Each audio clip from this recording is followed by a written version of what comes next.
শুরু করছি কি খবর বাংলা। সিন্ডিকেট নিয়ে দলকে সতর্ক করলেন মমতা বন্দ্যোপাধ্যায়। জানিয়ে দিলেন সরকারি প্রকল্পের নেতাদের হস্তক্ষেপ বরদাস্ত করবেন না। মানুষের সঙ্গে ভালো ব্যবহারের নির্দেশ দিয়েছেন তিনি। খারাপ ব্যবহারের অভিযোগ ওঠায় আজ দলীয় বৈঠকে সাংসদ অপরূপা পোদ্দারকে তিরস্কার করেন মমতা। সাফ জানান, উদ্ধত আচরণ যারা করবেন তারা আর টিকিট পাবেন না।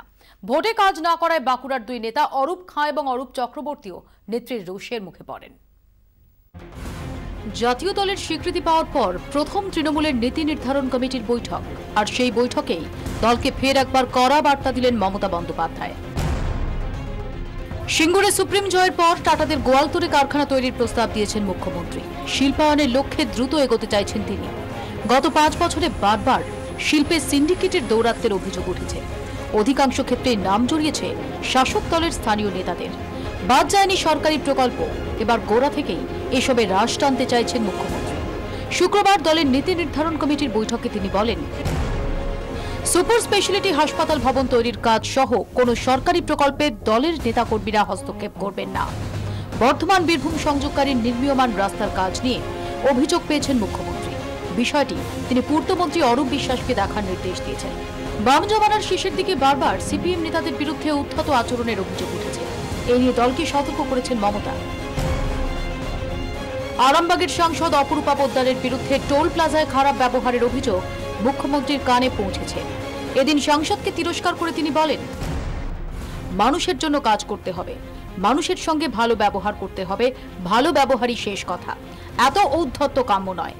অপরূপা পোদ্দারের জায়গায় দলের অন্য কেউ এমন আচরণ করলেও তিনি বরদাস্ত করবেন না বলে নেতাদের সতর্ক করেন মমতা। সংশোধিত ভোটার তালিকায় ভুল নিয়ে ইতিমধ্যে নির্বাচন কমিশনে অভিযোগ জানিয়েছেন মুকুল রায়, সুব্রত বক্সী। পঞ্চায়েত ভোটের আগে দলের নেতাদের ভোটার তালিকার দিকে কড়া নজর রাখার নির্দেশ দিয়েছেন মমতা বন্দ্যোপাধ্যায়। বৈঠকের পর ভোটার তালিকা নিয়ে নির্বাচন কমিশনের বিরুদ্ধে তোপ দাগেন পার্থ চট্টোপাধ্যায়। ত্রুটিপূর্ণ ভোটার তালিকা, রাজনৈতিক দলকে কোন রকম বিজ্ঞপ্তি না জানিয়ে তা দেওয়া হয়েছে। আমরা তার তীব্র প্রতিবাদ গতকাল মুকুল রায় এবং সুব্রত বক্সী গিয়ে দলের তরফে জানিয়েছে। আজকেও আমরা বলেছি যে সে তালিকায় যথেষ্ট ভুল আছে, বিভ্রান্তি হচ্ছে। আমরা তার প্রতিবাদ যেমন করছি, তেমনি প্রত্যেককেই, সমস্ত জনপ্রতিনিধি এবং দলের কর্মকর্তাদের ইতিমধ্যেই সেই তালিকা দেখার জন্য অনুরোধ জানিয়েছি। তৃণমূলের গোষ্ঠীদ্বন্দ্বে গুসকরা পুরসভার কাজ লাটে উঠেছে বলে অভিযোগ পৌঁছেছে তৃণমূল ভবনে। অনুব্রত মণ্ডলকে 7 দিনের মধ্যে সমস্যার সমাধানের দায়িত্ব দেওয়া হয়েছে। সমস্যা না মিটলে হস্তক্ষেপ করবেন তৃণমূল নেত্রী। শুক্রবারের বৈঠকে আলোচিত বিষয়গুলি পর্যালোচনার জন্য 19 সেপ্টেম্বর দলীয় বিধায়কদের নিয়ে আরেকটি বৈঠক ডেকেছেন তিনি। ক্যামেরায় সঞ্জীব সাহার সঙ্গে কমলিকা সেনগুপ্তর রিপোর্ট, 24 ঘন্টা। নতুন করে চাষ কবে শুরু হবে তা এখনো ঠিক হয়নি, তবে সিঙ্গুরের ওই জমিতেই ফের শিল্প হচ্ছে। ইতিমধ্যেই সোসাইটি তৈরি করে ফেলেছেন একদল কৃষক। তারাই গড়বেন কারখানা। সব ঠিক থাকলে পুজোর পরে শুরু হয়ে যাবে কারখানা তৈরির কাজ। বহুমুখী হিমঘরের দেওয়ালের লেখাটা এখনো পর্যন্ত মোছেনি। টাটাদের জন্য জমি অধিগ্রহণের অনেক আগেই এখানে তৈরি হয়েছিল এই হিমঘর। টাটাদের জন্য অধিগৃহীত হয়ে যায় সেই জমি। এরপরেই আন্দোলন শুরু হয়ে যায় সিঙ্গুরে। শেষ পর্যন্ত টাটাদের গাড়ি কারখানা আর হয়নি। দীর্ঘ টানাপোড়েনের পর জমি ফেরত এসেছে কৃষকদের হাতে। ফেরত পাওয়া জমিতেই এবার কারখানা গড়তে চান একদল জমিদাতা। 10 বছর আগেও কারখানা করতেই জমি দিয়েছিলেন তারা। আমরা ওখানে যারা এই মুহূর্তে জমি পেয়েছে, একটু বেশি জমি আছে বা রাস্তার গায়ে জমি আছে, তাদেরকে আমরা বলেছি যে তোমরা একসঙ্গে গিয়ে মিলে যদি আমরা কিছু করতে পারি। ইতিমধ্যে সোসাইটিও গঠন করে ফেলেছেন ওই জমিদাতারা। একলপ্তে সিঙ্গুরে অনেকটা জমি মেলা কঠিন। এক্ষেত্রে সোসাইটির হাতে রয়েছে 13 একর জমি। কথা চলছে আরও কয়েকজন জমি ফেরত পাওয়া কৃষকের সঙ্গে। কিন্তু কিসের কারখানা হবে ওই জমিতে? উদ্যোক্তারা বলছেন অ্যাগ্রো ইন্ডাস্ট্রি তৈরি করার ভাবনা শুরু হয়েছে। কৃষকদের হাতে চাষযোগ্য জমি তুলে দিতে জোর কদমে কাজ চলছে সিঙ্গুরে। শুক্রবার কৃষি বিপণন মন্ত্রী তপন দাশগুপ্তকে নিয়ে কাজ দেখতে যান পার্থ চট্টোপাধ্যায়। বাড়ি বাড়ি গিয়ে চলছে পর্চা দেওয়া। তবে 10 বছর পরেও সিঙ্গুরের টকিং পয়েন্ট কিন্তু সেই শিল্পই। নতুন এই কারখানা হয়তো ধারে ভারে টাটাদের ধারে কাছেও আসবে না। তবুও ফিরে পাওয়া জমিতে শিল্পই গড়তে চাইছেন সিঙ্গুরের জমিদাতাদের একাংশ। সত্যি যদি আবার সিঙ্গুরে শিল্পায়নের স্বপ্ন বাস্তবায়িত হয়, তাহলে সেটাও যে ইতিহাসের পাতায় জায়গা করে নেবে তাতে কোনো সন্দেহ নেই। ক্যামেরায় দেবজ্যোতি দত্তের সঙ্গে বিধান সরকার এবং উজ্জ্বল মুখার্জি, 24 ঘন্টা, সিঙ্গুর। অটো দৌরাত্মের শিকার খোদ মন্ত্রীও। এতটাই বেপরোয়া, এতটাই লাগামহীন এই শহরের অটো চালকরা। মন্ত্রীর দিকে আঙুল তোলা, মন্ত্রীর সঙ্গে তর্ক, বাদ পড়ল না কিছুই। খাদ্য ভবনের গেটের বাইরে সার অটো দাঁড়িয়ে থাকে রোজ, নিয়ম নেই, তবু এখান থেকেই চলে যাত্রী তোলা। খাদ্যমন্ত্রী জ্যোতিপ্রিয় মল্লিকের গাড়ি আজ খাদ্য ভবনে ঢোকার মুখে বাধা পায় এমনই কিছু অটোর সামনে। গাড়ি থেকে নেমে আসেন মন্ত্রী। কেন অটো এখানে রাখা?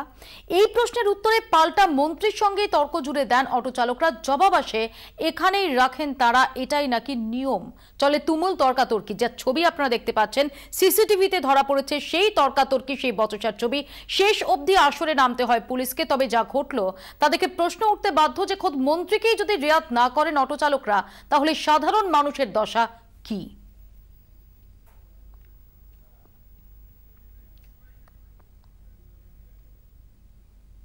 ঠিক কি ঘটেছিল খাদ্য ভবনের সামনে? মন্ত্রীকেই চোখ রাঙানি অটো চালকদের, কিন্তু কেন? গোটা ঘটনার সাক্ষী খাদ্য ভবনেরই এক কর্মী, তিনি দিলেন পুরো বিবরণ।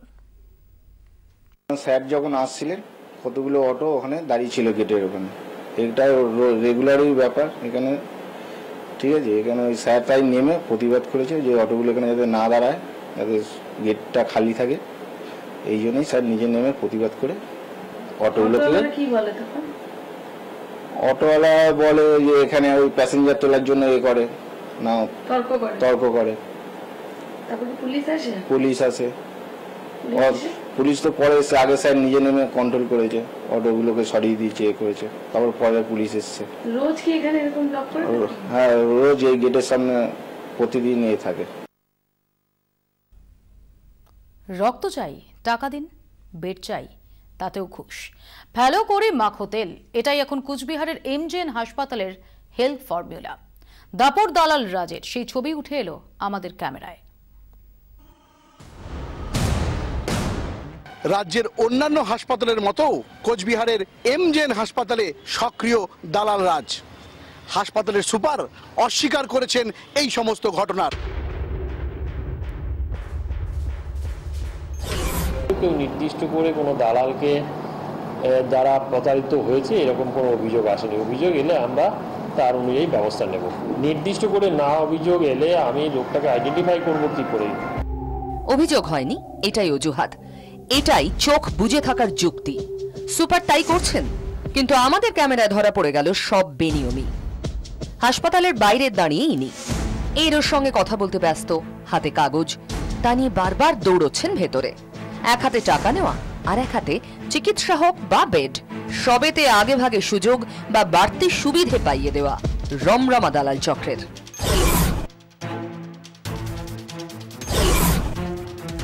এক বোতল রক্ত চান? সোজা পথে না মিললে আঙুল বাঁকা করে ফেলুন। আছেন এরা হাসপাতালের মধ্যেই। এক বোতল রক্তের জন্য দিতে হবে 1600 টাকা। এক দর দালাল চক্রের। চিনি না এখানে কাউকে। আমি বললাম যে ব্লাড পাওয়া যাবে কিনা, উনি বললো যে পাওয়া যাবে, 1600 টাকার মতো লাগবে একটা এক বোতল।